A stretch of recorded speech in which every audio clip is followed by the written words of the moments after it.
to talk about the benefits of a more structured learning in a homeschool environment. In my particular homeschool, what seemed to work best for my own children was a more structured environment in which I did not, now here's the caveat, I did not try to recreate the classroom at home. I'm not talking about doing that. What I am talking about, though, and what worked for us was a more structured approach to how we presented the materials here as an instructor to my own children. We would often start the day with math. I know. Here's the language arts person telling you that we started our day with math. In my opinion, math is a very core subject, and I wanted to tackle math concepts from the very beginning of the morning where their minds are fresh. In my family, we are early risers, and it seemed that my children were more able to tackle the rigors that are involved with math from the early morning. I was also a better teacher in the early morning because I am also an early riser. So that's what worked for us. And so we would start off with math, do that for a little while, then transition into our language arts. So our reading, our writing, our word study, and our spelling and our grammar, all of that was followed up, and we usually were able to get that accomplished, both core subjects, before noon. The afternoon then would be spent with science or social studies, history, also being included in that. So we found that with doing it like this, it provided more organization. We find that with a structured approach to homeschooling, there are less learning gaps, oftentimes, where sometimes if it's just kind of a haphazard approach, you will sometimes have gaps in the learning. In the more structured approach, you can make sure that you've checked all the boxes, you've checked off all those boxes, and everybody's learning at an appropriate rate. They're learning what is age appropriate, and nothing is going to, or very little, know that you're ever going to fill in all of the gaps, but there's going to be fewer gaps. Another thing is routine. Lots of children thrive on routine. I also thrive on routine. So again, from the perspective of the teacher herself, you have to figure out what works for your particular children and what you are comfortable with doing as well. So for me, I thrive in routine. My kids seem to thrive in routine as well. And so the more structured approach really seemed to strike that really good balance for my family.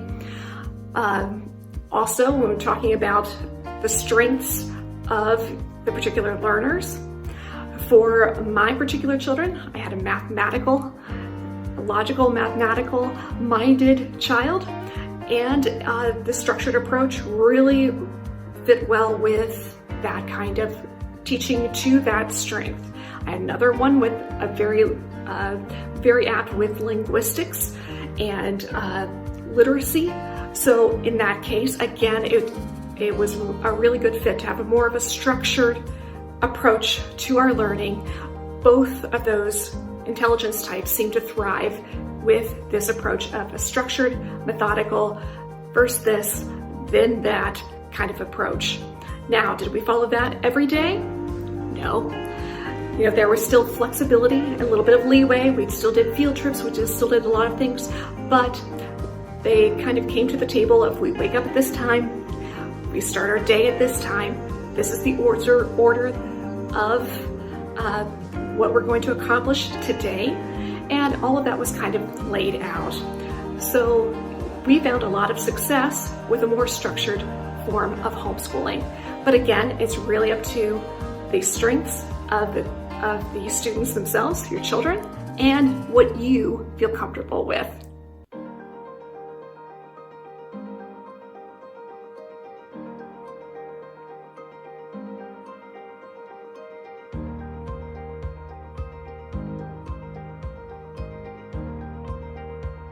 My side of homeschooling, you just heard from Beth that she was very routine and structured, and that worked for their family. But my family, on the other hand, not so much. We were not as routine as I would have liked to have been. I like schedules, but I'm not very good at following them. So we always had a pseudo schedule. I always had it in my mind. I'd be like, yeah, let's do this today, let's do that. And you know, next thing I knew, we had too many things we wanted to do and not enough time to do it. So our approach was we kind of evolved in our homeschooling schedule. We always kind of had some end goals. I would try and pick a couple of things that I knew we needed to get done, and we would go from there. So when we got up in the morning, we got up a little bit more slowly. Sophia was just couldn't read enough books. So she always wanted to start her day a little bit slower with reading a book, which was okay. I allowed that. It gave me time to kind of get the day set, get stuff prepped, and that sort of thing. So we would do a little bit slower morning, and I always felt a little bit guilty about it, but now my daughters are a little bit older, and I can see the things that we did that worked really well, and the things that didn't work so well, I would go back and change.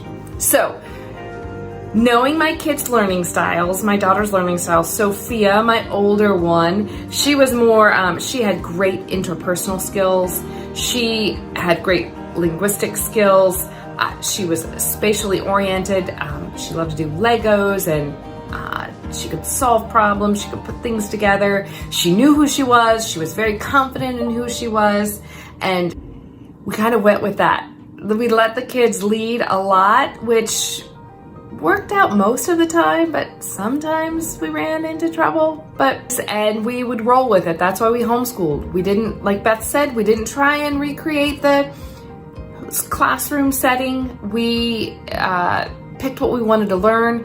What we would do is in the beginning of the year, we had 2 other wonderful families. We would sit and we would pick out the themes that we wanted to learn about for the year. And that was great because that kept me motivated. We would meet every few weeks and present what theme topic we had talked about. So what we would do is plan in the beginning of the year. Maybe we wanted to learn about Native Americans. Maybe we wanted to study inventions. Maybe we wanted to learn about history in some way, shape, or form. So when we were studying these themes and when we were planning with our other 2 family friends, it would really get exciting. That really motivated us to explore different subjects and go to the library and research what we could and read our books and all that stuff. So I always try to keep those learning styles in mind when we were talking about our day and that sort of thing. I would kind of have a plan for the day because I was with them 24/7. So I needed some sort of structure, but we did not have a time frame. We always tried. I always wanted to say, okay, from noon to 2, this is what we're going to do, but somehow I just never really pulled it off. And one of the reasons I couldn't pull it off, and when I look back on it now, is because I never really knew how long it was going to take. Sometimes the girls would dive in and it would just be an all-day exploration, and sometimes they're like, yeah, let's move on, and I'd be like, wait, I had 2 hours planned for this, no, and I kind of let them lead those things and be like, all right, let's move on, because we homeschooled for their academics and let them learn about themselves and how they learn and what they wanted to learn. We started, like I said, we started slowly. We kind of planned what we wanted to do, and then we executed. Sometimes they got into stop motion animation, and they set up our whole basement with green screens, and they had little stations around, and that went on for days. I hadn't anticipated it, but I just kind of rolled with it. And their end products, I could have never planned it. They did such a good job. Their stop motion videos at the end were amazing, and I just let it go. So there's where, they could just dive into something, and I would kind of go with it and help support them in any way that I could. Like I said, things always took kind of longer than expected. My timing was off, but it was okay. I used to beat myself up for it a little bit, but I look back and say, it was exactly the way it was supposed to be, and I'm happy with that. We took lots of field trips. That was our big thing. We got out of the house. We went on field trips with friends. That really motivated us to plan our learning. So that was our approach to it. I did let them self-pace. Like I said, things always took longer than expected. And one of the things that really helped me was setting goals. Like, okay, by next Friday, I need this to happen, and you need to present your learning. And they would pick their final project, and then they would go to work on that and do well. Homeschooling kids usually do very well with understanding what they need to do and get things done and take responsibility for their own learning. They show an independence for learning that I believe is remarkable, and it shows now that my girls are older. They are very independent learners, and I couldn't be more thankful for that gift for them. So, we were a little more haphazard than Beth, but both of our families, it worked for our families. You've got to find what works for you. If you want to talk about what works for you, leave it in the comment section below and share what works for you, because we're all different, and we can take pieces and parts from other families and get through this together. So if you want to tell us what you're doing, leave it in the comment section below. Are you more routined or less routined? Let us know.